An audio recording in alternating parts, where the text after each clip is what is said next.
Result को लेकर आपने बात कही, जैसे अभी भी मेरी जानकारी में कई ऐसे रिज़ल्ट हैं जो अभी पिछले दिनों ही जारी हुए हैं बहुत मुश्किल के बाद, लेकिन उसमें भी तमाम त्रुटियां सामने आई हैं। कब तक ये उम्मीद है कि ये पूरा ठीक हो जाएगा और समय से रिज़ल्ट जारी होंगे? और जो उदाहरण के लिए डीएसडब्ल्यू मैम के हमें हमें कुछ बच्चों ने बताया कि डीएसडब्ल्यू मैडम के पास कुछ बच्चे अपनी समस्या लेकर गए थे, तो उन्होंने कहा कि आपको तो ये सब पहले से ही पता थी कि यहाँ ये समस्याएँ हैं, फिर आपने एडमिशन क्यों लिया? तो इस गोरखपुर विश्वविद्यालय के कई विभाग ऐसे हैं जहाँ पर अभी भी यूरिनल या टॉयलेट्स ऐसे हैं जो इस्तेमाल करने लायक नहीं हो रहा था, तो तमाम दावेदार थे। तो ऐसा क्या आपने गवर्नर मैडम को प्रेजेंट किया या क्या ऐसा था कि गवर्नर मैडम ने आप पे भरोसा जताया? क्या आपने कुछ इनसाइड स्टोरी, क्योंकि बहुत पहला प्रयास मेरा आते ही था कि छात्रों से एक संवाद 24/7 कम्युनिकेशन जो हम लोगों ने स्थापित करा है। आज सोशल मीडिया पे देखिए, हम लोग ट्विटर पे हैं, फेसबुक पे हैं, इंस्टाग्राम पे हैं। हमने ये प्रयास करा कि एक शिक्षक को पहला कार्य तो शिक्षण है उसका, अपने विभाग में उसके अतिरिक्त कोई कार्य करे। अगर किसी को हम बहुत से कार्य दे देंगे वो कहीं ना कहीं शिक्षा को प्रभावित करता है। तो बता रहे थे कि मैं नए पद पर आया हूँ तो इतनी समस्याएं सामने आ रही हैं, जहाँ हाथ डाल रहे हैं वहाँ से समस्याएं निकल रही हैं। तो क्या ऐसा कुछ आपके साथ भी हो रहा है कि आप जहाँ हाथ डाल रही हैं वहाँ से समस्याएं निकल रही हैं, उसको सॉल्व करने के लिए फिर आपको मेहनत करनी पड़ रही है? अभी डिग्री जो है कई छात्रों की नहीं मिल पा रही, जैसे पिछले सत्र में जिन लोगों ने पास किया दीक्षांत हो गए, लेकिन उनकी डिग्रियाँ नहीं मिल पा रही हैं। छात्रावास के मेस की बात हो रही थी, बच्चे कह रहे थे अभी मेस नहीं शुरू हुआ और सत्र लगभग तो आधा तो खत्म हो गया है। गोरखपुर हमेशा से शिक्षा का केंद्र रहा है, चाहे गुरु गोरखनाथ की बात करें, कबीर की भी धरती रही है, बुद्ध का भी यहाँ से जुड़ाव रहा है। और शिक्षा का केंद्र इस समय जो गोरखपुर में सबसे बड़ा है वो है गोरखपुर विश्वविद्यालय। उसकी कमान संभाल रही हैं फिलहाल पूनम टंडन मैम, गोरखपुर विश्वविद्यालय की दूसरी महिला वीसी हैं। मैम, स्वागत है आपका गोरखपुर लाइव के इस खास इंटरव्यू में। आपको बता दें कि गोरखपुर विश्वविद्यालय में मैम के कुलपति के रूप में 100 दिन पूरे हुए हैं। तो सबसे पहले तो मैम बधाई आपको। Thank you. और हम इस पर बातचीत करेंगे। इस बातचीत का उद्देश्य मैम का जो विज़न है वो जानना कि विश्वविद्यालय को लेकर मैम के क्या विज़न हैं और मैम 100 दिनों में इन्होंने क्या क्या काम किए हैं, आगे आने वाले दिनों में क्या क्या काम करेंगी, और छात्रों की कुछ समस्याएं हैं या छात्रों की जो बातें होती हैं जो हो सकता है मैम तक ना पहुंच पा रही हों, या मैम का जो विज़न है जो छात्रों तक ना पहुंच पा रहा हो, उसे भी हम एक दूसरे तक पहुंचाने की कोशिश करेंगे। क्योंकि हमारा उद्देश्य ही यही होता है कि मास कम्युनिकेशन, यानी कि हम एक दूसरे को कम्युनिकेट करें और एक कम्युनिकेशन को एक जगह से दूसरी जगह पहुंचाएं। तो मैम, सबसे पहले तो गोरखपुर में आपका स्वागत है। 100 दिन बाद फिर मैं ये बात कह रहा हूँ, गोरखपुर में आपको कैसा लग रहा है? सबसे पहला सवाल तो गोरखपुर के वीसी के रूप में, यहाँ पर आपके 100 दिन पूरे हुए हैं, गोरखपुर कैसा लग रहा है और गोरखपुर विश्वविद्यालय कैसा लग रहा है? गोरखपुर बहुत ही अच्छा शहर है और धार्मिक भावनाएं लोगों में काफ़ी ज़्यादा है। वो इस शहर की अपनी विशेषता है। एक समृद्ध कल्चर है यहाँ का। चाहे यहाँ का आपने देखा होगा कल्चरल फेस्ट या यहाँ का आपने थिएटर फेस्ट हमने देखा, तो एक अच्छा शहर है, एक समृद्ध परंपरा है यहाँ की, और लोगों की साहित्य में रुचि है और संगीत में रुचि है। और विश्वविद्यालय का तो एकेडमिकली बहुत ही स्ट्रॉन्ग है, और विश्वविद्यालय के साथ साथ कई सी संस्थाएं गोरखपुर में अब आ रही हैं। हमारे माननीय मुख्यमंत्री जी की नेतृत्व में गोरखपुर की जो उन्नति इस समय हो रही है, क्योंकि मेरा आना गोरखपुर में 20 साल के बाद करीब हुआ, और एकदम एक नया शहर और एक कितना बदलाव देखा मैम आपने? एकदम एक मॉडर्न सिटी के रूप में ये आ रहा है। और मेरा मानना है ये एक समय में यूपी में एक लीडिंग सिटी के रूप में आएगा ये। मैम, गोरखपुर विश्वविद्यालय की हम बात करें, गोरखपुर विश्वविद्यालय में पहले कभी आना जाना रहा है आपका? गोरखपुर में मैं 2 बार आई थी। फिजिक्स डिपार्टमेंट से मेरा कुछ लोगों से मैं जुड़ी हुई थी, तो दोनों बार एक कॉन्फ्रेंस में या पीएचडी वाबा मेरा आना होता था विश्वविद्यालय में। तो एकेडमिकली तो ये हमेशा से ही बहुत अच्छा रहा है। रिसर्च का, शोध का स्तर बहुत अच्छा था यहाँ का, और विद्यार्थी जुझारू बहुत प्रवृत्ति के हैं यहाँ पर। ये तो मैंने पहले भी पाया था यहाँ पर। मैम, वीसी के रूप में आपका कार्यकाल जब शुरू हुआ, तो उससे पहले जब जो पुराने वीसी थे उनका कार्यकाल जब खत्म हो रहा था तो तमाम दावेदार थे। तो ऐसा क्या आपने गवर्नर मैडम को प्रेजेंट किया या क्या ऐसा था कि गवर्नर मैडम ने आप पे भरोसा जताया? क्या आपने कुछ इनसाइड स्टोरी, क्योंकि बहुत सारी गॉसिप हुई कि कई लोग कई नामों की चर्चा हुई, लेकिन ऐसा क्या आपको लगता है कि आपने ऐसा क्या प्रेजेंट किया या आपने क्या अपना विज़न बताया जिसको लेकर गवर्नर मैडम आश्वस्त हुई और आपको गोरखपुर विश्वविद्यालय कमान दी? माननीय कुलाधिपति मैडम ने मुझ पर विश्वास जताया, इसके लिए मैं उनका सबसे पहले आभार प्रकट करना चाहूँगी कि उस समय गोरखपुर विश्वविद्यालय जब मैंने ज्वाइन करा तो थोड़ी सी समस्याएं थी यहाँ पर, डिस्टर्बेंस चल रही थी। डिस्टर्बेंस चल रहा था यहाँ पर। उन्होंने विश्वास जताया और मैंने पिछले 4 साल में छात्र हित में बहुत से काम करे लखनऊ विश्वविद्यालय में, और डीन एकेडमिक्स भी रही, तो एकेडमिक रिफॉर्म भी रहे। उसके अलावा एज ए डायरेक्टर जनरल माननीय कुलाधिपति मैडम ने ही मुझे अपॉइंट किया था, डायरेक्टर जनरल ऑफ उपक्रम, यानी Uttar Pradesh centre for ranking accreditation and mentoring. तो उसका था कि जो हमारी उच्च शिक्षण संस्थान हैं उनकी गुणवत्ता को बढ़ावा देना, उस पर मैंने काफ़ी कार्य किया था। मुझे लगता है ये कार्य भी ध्यान में रखते हुए मुझे ये पद दिया। तो उन्होंने कुछ कहा था कि मतलब जैसे होता है ना कि अनऑफिशियली भी कि आप जा रही हैं तो ये जरूर देख लीजिएगा, ऐसा कुछ? हाँ, मैडम ने कहा था कि जो विश्वविद्यालय हैं वो छात्रों से हैं, छात्रों के लिए है, छात्रों के संग संवाद बनाइएगा और छात्र हित में कार्य करिएगा। उन्हीं के निर्देशन पे मैं यहाँ काम कर रही हूँ, और पहला प्रयास मेरा आते ही था कि छात्रों से एक संवाद 24/7 कम्युनिकेशन जो हम लोगों ने स्थापित करा है। सोशल मीडिया पे देखिए, हम लोग ट्विटर पे हैं, फेसबुक पे हैं, इंस्टाग्राम पे हैं, और छात्र समस्याएं लिखते हैं, हम लोग रिस्पांस करते हैं। कभी कभी जवाब नहीं देते हैं हम लोग, लेकिन हम कंसीडर जरूर करते हैं, उसको नोट करते हैं और संबंधित अधिकारी को भेजते हैं और सॉल्व भी होती हैं इश्यूज़। और शाम को 4 से 5 तो मेरा डेली समय छात्रों से मिलने का है। आप कार्यालय पर लगा भी हुआ है कि छात्रों से मिलने का समय 4 से 5 और पता नहीं कितना, हम नहीं जानते कि 5,000 या 10,000 छात्र अब तक सीधे मुझसे संवाद कर चुके हैं, और उनकी कुछ समस्याएं हैं, उनका हल भी हुआ। और कभी कभी ऐसे भी मिलने आते हैं, अपनी बातचीत करने भी आते हैं छात्र। तो ये उनका निर्देशन था, उनके निर्देशन पर कार्य कर रहे हैं। संवादहीनता बड़ा कारण रहा है पिछले कार्यकाल का, उसके लिए बड़ी किरकिरी हुई थी। ये तो उपलब्धि वाकई में है कि अब सभी लोग कहते हैं कि वीसी मैडम से कोई भी कभी भी मिल सकता है, ये बड़ा आपने बदलाव किया है। मैम, जब आपने कार्यभार संभाला तो आपने कई ऐसे फैसले लिए, जैसे कि शुरू में आपने कहा कि महिलाओं को भी प्रशासनिक पद दिए जाएंगे, उसकी शुरुआत भी हुई, DSW बनाई गई, महिला जिम्मेदारी भरा पद है। आपने कहा कि एक पद एक व्यक्ति होगा, ये क्या है पूरा कॉन्सेप्ट, क्या विज़न है, उसके बारे में थोड़ा दर्शकों को बताइए जो लोग नहीं इस बारे में जान रहे हों। देखिए, 2 बातें हैं, महिलाएं तो सशक्त अपने आप में हैं, हम तो केवल जेंडर इक्वलिटी की बात करते हैं, उनको समान दर्जा मिलना चाहिए। अधिकतर देखा जाता है संस्थाओं में महिलाओं को या तो स्टेज पे एंकरिंग के लिए खड़ा किया जाता है, या माल्यार्पण के लिए, बुके के लिए खड़ा किया जाता है, more like a showpiece. लेकिन जहाँ पे डिसीजन मेकिंग होती है वहाँ महिलाओं की भागीदारी कम होती है, जबकि वो उतनी ही सशक्त हैं जितने के पुरुष। तो मैंने ये प्रयास करा है, अभी मैं और महिलाओं को मैं लाना चाहती हूँ सिस्टम में। मैं इनकरेज कर रही हूँ महिलाओं को कि हमारे संग सिस्टम में आए और जुड़े, और जुड़ भी रही है, कई सारे पदों पे आ रही हैं। तो ये था, तो उससे महिलाओं को सिस्टम में जोड़ना, क्योंकि महिलाओं में एक बात तो सिंसियरिटी बहुत ज़्यादा होती है। अगर कोई काम दे दीजिए तो वो अपने आप को वहाँ प्रूफ करना चाहती हैं, इसलिए महिलाओं काम के प्रति गंभीर होती हैं और डेडिकेटेड होती हैं पूरी तरह से। होती है। और देखिए, जो अपनी फैमिली को चला लेता है और बच्चों को, परिवार को चला, सबसे कठिन काम है। अगर वो सफलतापूर्वक कर सकती हैं तो यहाँ भी कर सकती है सफलतापूर्वक कार्य। लेकिन मैम, कई बार कहा जाता है कि जो शिक्षक है, अगर वही उसको प्रशासनिक दायित्व भी, तो कहीं ना कहीं उसका शिक्षण कार्य प्रभावित होता है, तो इसे कैसे बैलेंस किया जाए, क्या इसके लिए क्या कर रही हैं आप? इसीलिए हमने ये प्रयास करा कि एक शिक्षक को पहला कार्य शिक्षण है उसका, अपने विभाग में उसके अतिरिक्त कोई कार्य करे। अगर किसी को हम बहुत से कार्य दे देंगे वो कहीं ना कहीं शिक्षक को प्रभावित करता है। इसी कॉन्सेप्ट को लेके हमने कहा था एक शिक्षक एक पद, ऐसी बात कही थी। लेकिन कभी कभी है कि हेड है, उसका स्टैट्यूटरी पद है और हेडशिप का काम कर रहा है, लेकिन साथ में अगर विश्वविद्यालय का उसके अंदर वो टैलेंट है, कुछ और काम कर सकता है, तो वो भी काम हम साथ में ले रहे हैं उससे।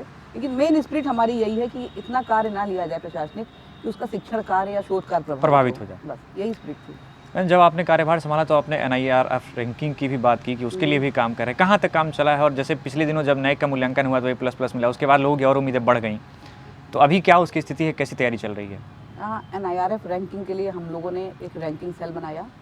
रैंकिंग सेल के हमारे डायरेक्टर हैं और एक पूरी टीम है, उसमें कुछ पुराने लोग भी हैं, कुछ बिल्कुल नए लोग भी रखे हैं हमने, जो अभी अपॉइंट हुए हैं। क्योंकि मेरा मानना है कि एक लिंक बना रहना चाहिए, एक टीम निकले तो अगली टीम भी तैयार हो जाए टाइम के साथ में, ऐसा ना हो कि एकदम नया जिम्मेदारी दे दे, क्रिएट ना हो जाए एक के जाने के बाद। तो इसलिए नए पुराने दोनों का समागम है और हम लोग लगातार कर रहे हैं। कल भी मेरी NIRF की मीटिंग थी, उस सेल के साथ में हम लोग दावेदारी कर रहे हैं प्रस्तुत। कुछ चीज़ें हैं जो NIRF में थोड़ी समस्या हम लोगों के लिए है। एक है टीचर स्टूडेंट रेशियो, थोड़ा सा टीचरों की संख्या, तो वो तो अभी हम अपॉइंटमेंट के लिए बढ़ रहे हैं, वो हमारी इम्प्रूव करेगी, क्योंकि छात्रों की संख्या काफ़ी ज़्यादा है विश्वविद्यालय में, उसकी अपेक्षा में शिक्षकों की संख्या कम है। तो जल्दी हम उस दिशा में काम करेंगे। दूसरा अंतर्राष्ट्रीयकरण, रैंकिंग में बहुत इंपॉर्टेंट एस्पेक्ट होता है अंतर्राष्ट्रीयकरण का।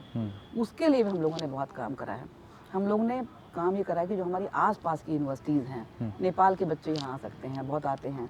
हम लोग 5 यूनिवर्सिटी से MOU करने जा रहे हैं। एक उनके साथ में एक ज्वाइंट कॉन्फ्रेंस कराने जा रहे हैं पोखरा में, और कई से MOU, और हम ये स्टूडेंट के एक्सचेंज प्रोग्राम वो भी शुरू कर रहे हैं। श्रीलंका की कुछ यूनिवर्सिटी से हम लोग बात कर रहे हैं। उसके बाद ICSSR होता है, यानी कि Indian council for cultural student cultural exchange करके, जो कि फॉरेन स्टूडेंट को फेलोशिप देता है। तो उसमें कई विश्वविद्यालय में ऐसे बच्चे, करीब 100-150 बच्चे उनकी फेलोशिप से आते हैं। तो हमने जब पता करा कि गोरखपुर विश्वविद्यालय में वो बच्चे क्यों नहीं आते हमारे यहाँ, तो मालूम चला कि हमने कभी दावेदारी नहीं करी अपनी। तो वहाँ जब हमने उनसे बात करी तो कहने लगे आपकी रैंकिंग नहीं होगी। तो हमने कहा नहीं, हमारी रैंकिंग है, लेकिन हमने कभी आवेदन नहीं किया, दावेदारी नहीं की, तो हम लोगों ने उसके लिए दावेदारी करी है।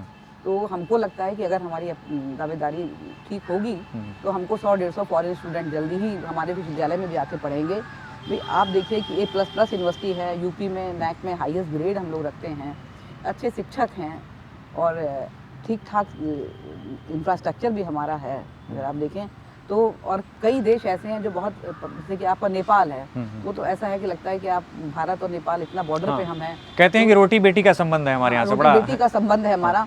तो कम से कम वहाँ के बच्चे हमारे आएँ और स्कॉलरशिप के साथ आएँ, इसके लिए हम लोग काफ़ी ज़्यादा प्रयास कर रहे हैं अंतर्राष्ट्रीयकरण के ऊपर। ये रैंकिंग में बहुत इंपॉर्टेंट होता है।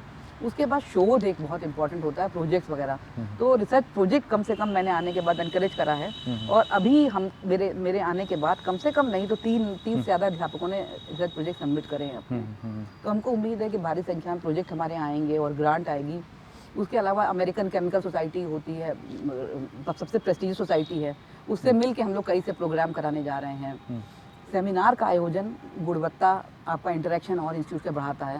अंतर्राष्ट्रीय सेमिनार का आयोजन संस्कृत ने करा, उसके बाद आपका बॉटनी ने करा राष्ट्रीय सेमिनार का आयोजन। इस तरह के कई कार्यक्रम जिससे हमारा नेशनल और इंटरनेशनल नेटवर्क बढ़े और हमारी छवि बेहतर बने, इस पे हम लोग लगातार कार्य कर रहे हैं।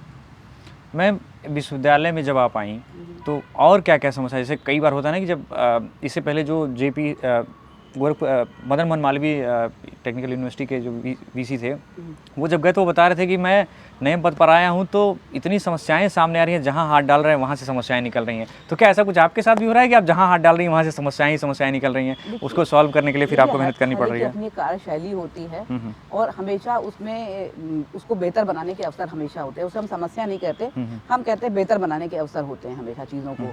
तो आप जहाँ भी हाथ डालेंगे उसको बेहतर बनाया जा सकता है। उसी प्रयास में हम लगे हैं। कई से फ्रंट में, जैसे हमारी वेबसाइट है उसके हम लोग रिवैम्प करने पे काम कर रहे हैं कि हमारी वेबसाइट, देखिए वेबसाइट जो होती है यूनिवर्सिटी का चेहरा होती है। कोई बाहर का आदमी यूनिवर्सिटी कैसे जानेगा वेबसाइट से? तो वो वेबसाइट ऐसी होनी चाहिए कि हमारे बारे में सब कुछ बता पाए।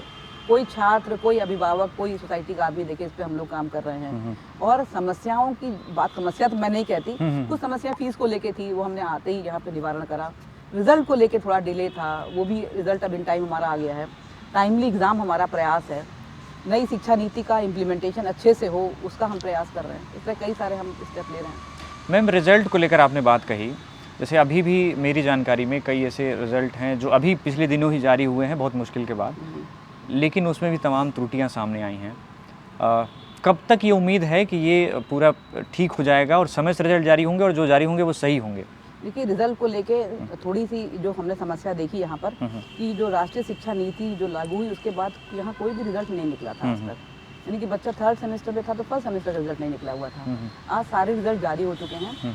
थोड़ी समस्या ये आ रही है कि जो बच्चे MCQ भरते हैं, बबलिंग करते हैं, 10% बच्चे बबलिंग गलत करते हैं। अब वो हमको तभी हो सकता है जब बच्चा करेक्शन करने के लिए आए। आप बताइए, अगर उसका रोल नंबर गलत है और तो मशीन में फीड नहीं होगा, मशीन में फीड नहीं होता, वो समस्या एक बड़ी है। हम लोग आगे के लिए प्रयास करेंगे कि बच्चों को प्रैक्टिस थोड़ी पहले से कराएं कि बच्चे ये MCQ में ठीक भरें। और कॉलेज में भी ये नंबर काफ़ी ज़्यादा है, उनको भी हम कह रहे हैं ठीक कराइए।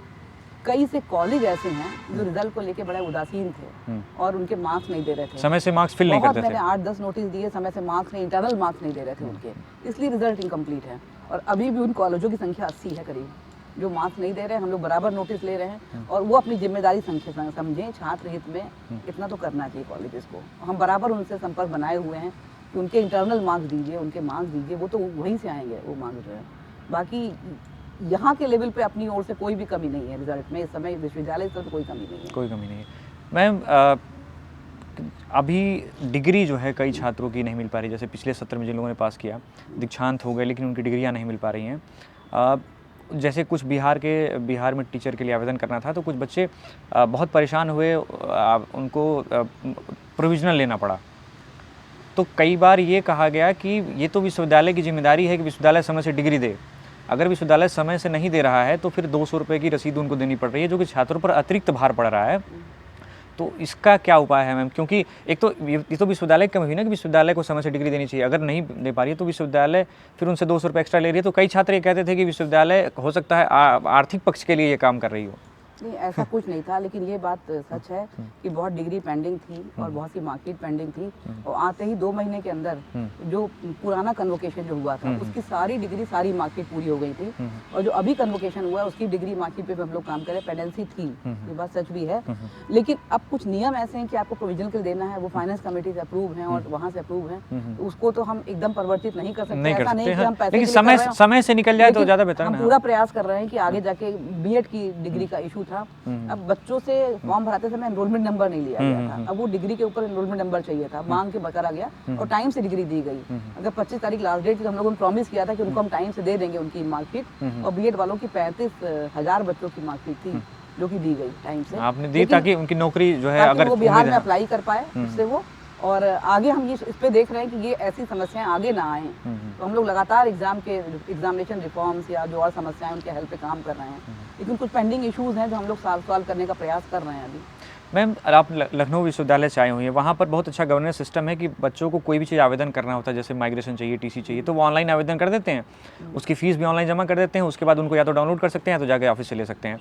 यहाँ पर जैसे मान लीजिए कोई कुशीनगर का छात्र है या देवरिया का छात्र है, वो आता है तो उसको आवेदन के लिए तो एक दिन वेस्ट करना पड़ता है, मतलब कुशीनगर से आया, फिर उसको बताया था कि आप अगले दिन या उसके नेक्स्ट डे आइए, अगले दिन आता है तो कभी कभी ये भी होता है कि उस दिन उसको नहीं मिली, फिर वापस जाता है, फिर कुशीनगर से 3-4 दिन उसको दौड़ना पड़ता है, तो 200 रुपये की तो उसने रसीद कटाई, लेकिन उसका किराया 600-700 रुपये लग गए, 3 दिन अलग से परेशान हुआ। तो वो ऑनलाइन सिस्टम कब शुरू हो जाएगा, क्योंकि आपने पहल भी की थी? बिल्कुल सच है ये बात कि हमारे जो एग्जामिनेशन रिलेटेड सर्विसेज हैं उनका कम से कम पेमेंट, उनका एप्लीकेशन तो ऑनलाइन हम लोग कर पाएँ, हमारा पोर्टल ऑलमोस्ट रेडी है। थोड़ा हम लोग एग्जाम काम फंसी है, मेरे ख्याल से विद इन 1 मंथ हम ये सर्विसेज स्टार्ट करेंगे, जिससे कि माइग्रेशन है और ये सब चीज़ें हैं वो ऑनलाइन अप्लाई करे, उसके पास डेट दे दी जाएगी कि इस दिन आए उसको मिल जाएगा यहाँ से, वो हम लोग प्रयास कर रहे हैं। हम तो चाहते थे कि ये भी डिग्री भी बाई पोस्ट मार्कशीट जाए, लेकिन उससे थोड़ा छात्र अभी जो हमारे जो तैयार नहीं है, मतलब अगर नहीं सिस्टम की बात नहीं है, अगर हम फीस बढ़ाएंगे तो हमारी दिक्कत थोड़ी सी है, अगर हम पोस्टल चार्जेस ऐड करते हैं थोड़ी समस्या हमारी आ सकती है, तो उसके लिए अभी सिस्टम शायद हमारा तैयार नहीं है, लेकिन एप्लीकेशन तो हम उसकी सारी ऑनलाइन लेंगे कि उसको 2 बार ना आना पड़े, एक बार अप्लाई करने के लिए और एक बार लेने के लिए। हमारा पोर्टल ऑलमोस्ट तैयार है, हमको टेस्टिंग के फेज में हमारा है ये, तो जितनी सर्विसेज माइग्रेशन है या ट्रांसक्रिप्ट है, इस तरह की चीज़ों के लिए वो ऑनलाइन करेगा, उसको डेट मिल जाएगी, आके ले ले, उसको चक्कर लगाने नहीं पड़े। छात्रावास के मेस की बात हो रही थी, बच्चे कह रहे थे अभी मेस नहीं शुरू हुआ और सत्र लगभग तो आधा तो खत्म हो गया है, तो क्यों डिले हो रहा है और कब तक उसको? छात्रावास का मेस तो हम लोग शुरू चाहते थे, लेकिन अब पुराना वही हमने कहा ना कि पेंडिंग इश्यूज पुराने यहाँ के इतने थे। अब एक छात्रावास है जहाँ आधे छात्रों ने फीस दी है मेस की और आधे नहीं दी है। अब अगर आप मेस चलाएंगे, जिन्होंने फीस नहीं दी वो भी फ्री में खाएंगे उनके पैसे पे, तो कैसे आप चलाएं मेस? और हम लोगों ने कई बार नोटिस दिया कि सारे छात्रों की फीस अगली बार से तो हम ऑनलाइन बिना मेस फीस के हम एडमिशन फीस ही नहीं लेंगे, साथ में लेंगे। ये पोर्टल का इशू था, अब वो छात्र फीस आपके नहीं दे रहे हैं, हम लोग बराबर नोटिस भी दे रहे हैं, और जब तक पूरी आपकी छात्रों की फीस नहीं आती आप मेस कैसे चलाएंगे? इसलिए ये हमारा इशू है। जिन लोगों ने दिया है फिर उनके लिए तो उनका अगर हम मेस चला देंगे तो बाकी जो आधों जो हॉस्टल रह रहे हैं वो बिना दिए खाएंगे उनके वहाँ, उनके लिए दिक्कत करेंगे। तो वो छात्र खुद बोले कि मैम मत चलाइए मेस, क्योंकि जिन्होंने फीस नहीं दी वो हमारे में खाएंगे, आप वो पहले खाएंगे, वो पहले खाएंगे, उनको फिर झगड़ा करेंगे वो कि हमको खाना नहीं मिला, तो आप कैसे चलाएं मेस? मतलब गर्ल्स में सारे मेस चल रहे हैं, लेकिन ये बॉयज़ में इशू है। लेकिन इस इशू को हम लोग, अब हमारा हॉस्टल मैनेजमेंट का ही पोर्टल एक आ रहा है, वो portal everything will be online, आपका एप्लीकेशन से लेके अलॉटमेंट रूम नंबर से लेके सब कुछ ऑनलाइन मैस वैस का, आपको हिसाब किताब, रिफंड, कॉशन मनी एक क्लिक से आपके अकाउंट जाएगा, चक्कर लगाने नहीं पड़ेंगे, हर चीज़ ऑनलाइन होगी, तो ये समस्याएं हल हो जाएंगी हमारी, और पोर्टल पे हमारा काम चल रहा है। लेकिन इस सेशन में पुराना सिस्टम था तो उसको तो हम लोग अभी थोड़ा ठीक करने का प्रयास कर रहे हैं, लेकिन समस्याएं वाली हैं अभी। थोड़ा छात्रों को भी अपना माइंडसेट चेंज करना पड़ेगा कि देखिए हॉस्टल में रहना है तो सबको मेस फीस देनी पड़ेगी, तभी तो मेस चलेगा, सभी मेस चलेगा। मैम, आप महिला हैं और आपको ये समस्या शायद ज़्यादा बेहतर पता होगी कि यूरिनल या टॉयलेट्स कितने इंपॉर्टेंट होते हैं खासतौर पर महिलाओं के लिए। गोरखपुर विश्वविद्यालय के कई विभाग ऐसे हैं जहाँ पर अभी भी यूरिनल या टॉयलेट्स ऐसे हैं जो इस्तेमाल करने लायक नहीं हैं। और ये बात मैं इसलिए कह सकता हूँ क्योंकि मैं भी विश्वविद्यालय अक्सर जाता हूँ, मैं यहाँ का छात्र भी रहा हूँ। तो उसके लिए क्या आप करने वाली हैं या क्या कर रही हैं, क्योंकि ये तो बेसिक नेसेसिटी है और वो होनी चाहिए। देखिए, पानी और टॉयलेट ये तो बेसिक नीड है, और स्पेशली गर्ल्स के लिए टॉयलेट बहुत ज़रूरी है। तो कई जगह मैं तो गई और कई जगह मैंने देखा टॉयलेट ब्लॉक हैं, उस पर हम लोग प्रायोरिटी पे काम कर रहे हैं। उसके अलावा हम ये भी प्लान कर रहे हैं, कई लोगों से बात कर रहे हैं, क्या हम ऐसे टॉयलेट कॉम्प्लेक्सेस कॉमन एरिया में बना सकते हैं जहाँ पे एक डेडिकेटेड स्वीपर हो, स्पेशली फीमेल के लिए डेडिकेटेड स्वीपर हो। ये मॉडल हम लोगों ने लखनऊ यूनिवर्सिटी में बनाया, और कम से कम हमारे कैंपस में 15 ऐसे टॉयलेट्स हैं और बिल्कुल स्टेट ऑफ आर्ट टॉयलेट है। उसमें जैसे रखी जाती है, स्वीपर है, फौरन साफ होता है, एकदम क्लीन मिलता है। वो भी हम लोग कर रहे हैं। और जो ब्लॉक टॉयलेट्स हैं, प्रायोरिटी है पानी और टॉयलेट, दो चीज हमारी, उस पर हम लोगों ने कार्य शुरू किया। छात्रों का अधिकार है, बिल्कुल अधिकार है। और हम लोग कई और संस्थाओं से भी बात कर रहे हैं, वो हमको CSR में आके कुछ पैसा दें और सपोर्ट करें और करें, और कई लोग आगे आ भी रहे हैं इसके लिए यहाँ पर। मैम, जो अभी विश्वविद्यालय में जर्नलिज्म का विभाग है, वहाँ पर जो छात्र हैं, चूँकि मैं जर्नलिज्म का छात्र रहा हूँ इसलिए ये समस्या आपके सामने रख रहा हूँ। लैब उनकी अभी जो है पेंडिंग ही चल रही है, सत्र खत्म होने मतलब आधा सत्र खत्म हो गया और आधा जो है, कब तक उम्मीद है? 2 महीने पहले उनके कोऑर्डिनेटर और हेड आए थे मेरे पास कि हम लोग एक मीडिया लैब बनाना चाहते हैं। मैंने कहा आप प्रपोजल दीजिए, हम खुद चाहते हैं मीडिया लैब बने, क्योंकि हम तो ऑनलाइन एजुकेशन और डिस्टेंस एजुकेशन पे जा रहे हैं। तो मीडिया लैब तो विश्वविद्यालय में होनी चाहिए, अच्छी होनी चाहिए। तो हम तो उनकी ओर से प्रपोजल का इंतजार कर रहे हैं, और कई बार उनसे मैंने कहा भी है कि जल्दी प्रपोजल दीजिए तो हम लोग लैब बनाएं। बड़ी लैब तो बाद में, एक छोटी लैब तो हम बनाए मीडिया। कुछ तो होना ही चाहिए, बिल्कुल तो होना ही चाहिए। हम इस बात को मानते हैं, हम कई बार हम खुद कह रहे हैं उनसे, 2 महीने से हम लगातार कह रहे हैं। मेरा मानना है प्रपोजल जल्दी वो लोग देंगे यहाँ पे, उसके बाद काम शुरू होगा। मैम, आपने जब शुरुआत की थी तो आपने कहा था कि छात्रों से संवाद किया जाएगा और वो शुरू भी होगा। आपने किया भी, उसका चर्चा भी है और प्रयास आपका सराहनीय भी है। लेकिन कई बार अभी भी है कि कई ऐसे विभाग हैं या ऐसे पदाधिकारी हैं जहाँ छात्र अपनी समस्याएं, मतलब वो एक तरफा संवाद है, उधर से तो आ रहा है लेकिन इधर से छात्र कर रहे हैं तो कोई रिस्पांस नहीं आ रहा है। उदाहरण के लिए DSW मैम के हमें कुछ बच्चों ने बताया कि DSW मैडम के पास कुछ बच्चे अपनी समस्या लेकर गए थे, तो उन्होंने कहा कि आपको तो ये सब पहले से ही पता थी कि यहाँ ये समस्याएं हैं, फिर आपने एडमिशन क्यों लिया?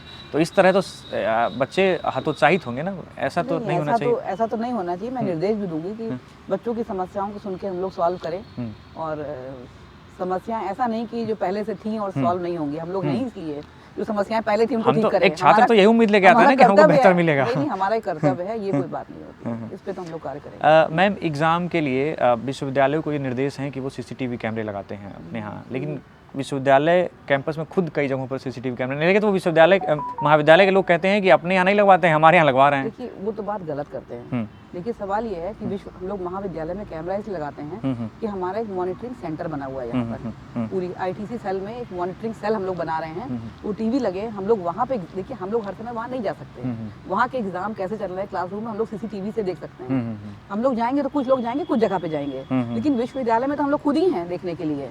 तो यहाँ आप एग्जाम में कैमरे यहाँ नहीं आवश्यकता है उसकी, जो कि हमें कॉलेजों में आवश्यकता है। भाई, देवरिया के गांव में कॉलेज है, वहाँ पे कमरों में एग्जाम चल रहा है और नकल विहीन परीक्षा हो रहा है, हम कैसे ये इंश्योर करेंगे? ये तो हम कैमरे से ही देखेंगे ना। लेकिन अपने विश्वविद्यालय में तो हमारी टीम अपने आप मौजूद है ये देखने के लिए, उसको हम कैमरे से मॉनिटरिंग क्यों करेंगे? हम तो उसकी ऑफलाइन मॉनिटरिंग करेंगे।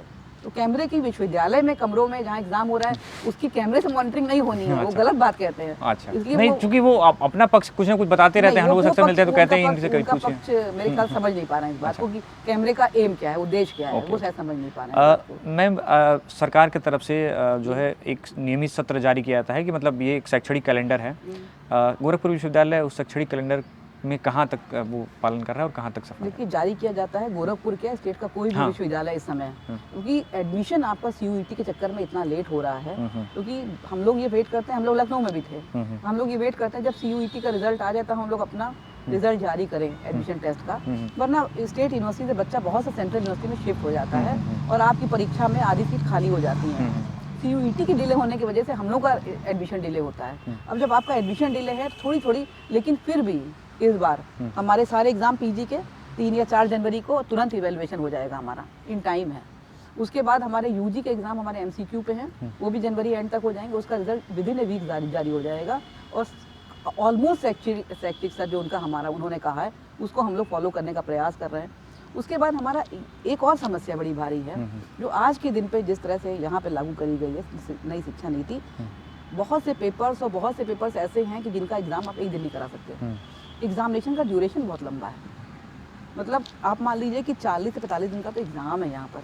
आपने मिड टर्म खत्म किया इसीलिए कि मिड टर्म और 20 दिन का था, हाँ 23 दिन का था, तो उसको खत्म करने से कम आधा लोड तो कम हुआ। हाँ आधा लोड खत्म हुआ, लेकिन जो फाइनल एग्जाम उसका ड्यूरेशन बहुत ज़्यादा है। अब हम लोग जो नया अपना जो हमारी कमेटी ने काम करा है, एक नया जो सिलेबस बनाया है हम लोगों ने 4 ईयर यूजी, जो यूजीसी की गाइडलाइन आई है और वो सेंट्रल यूनिवर्सिटीज फॉलो कर रही हैं, हम लोग फॉलो कर रहे हैं। हम लोग यही प्रयास कर रहे हैं उसमें कि ऐसा हमारा सिलेबस हो कि हमारा जो एग्ज़ाम का या कॉम्बिनेशंस हो, हमारा एग्ज़ाम का ड्यूरेशन 20 दिन हो पाए। ये एक बड़ी समस्या, 40 दिन का एग्ज़ाम जो है ना वो सेशन को थोड़ा सा डिले करता है। लेकिन 90 दिन की टीचिंग और 40 दिन का एग्ज़ाम, ये तो सेशन को थोड़ा डिले करेगा। इसको हमको एग्ज़ाम पे बहुत काम करना है कि हम कैसे इसको कट शॉर्ट कर पाएँ, ड्यूरेशन को 20 दिन में ख़त्म कर पाएँ। मैम जो डिजी लॉकर एक सर्विस है, जो कि मैंने पहले भी आपसे उस बारे में बताया था, तो अगर बच्चों को रिजल्ट मिलने में देरी हो रही है हार्ड कॉपी, तो सॉफ्ट कॉपी तो क्या उस पे हमने बात की थी, शायद 22 तक की डिग्रियां सारी जा चुकी हैं डिजी लॉकर पे, और उसके बाद की डिग्रियों को हम लोग कह रहे हैं कि फॉर्म भेजा जाए। उस पर कार्य ऑलरेडी शुरू हो चुका है और उसके पहले की जा चुकी हैं। मैंने बात की थी आईसीएल में, जा भी चुकी हैं। मैंने आपने परीक्षा पैटर्न में बदलाव कराया, जैसे पहले जो है मिड टर्म में कुछ ऑब्जेक्टिव होते थे, कुछ डिस्क्रिप्टिव होते थे। आपने यूजी का जो है पूरा ऑब्जेक्टिव कर दिया और पीजी का पूरा लिखित कर दिया। वो क्या है, छात्रों को या लोगों को बताइए कि वो क्यों किया गया और उससे क्या बेनिफिट होने वाला है। हमने तो विभाग स्तर पर पूछा था कि डीन अब सारे हेड्स की मीटिंग करें, हेड सारे अपने फैकल्टी मेंबर्स की मीटिंग करें। तो जो डीन के इस तरह सुझाव आए, और ये बात भी ध्यान रखा गया कि व्यवहारिकता क्या है।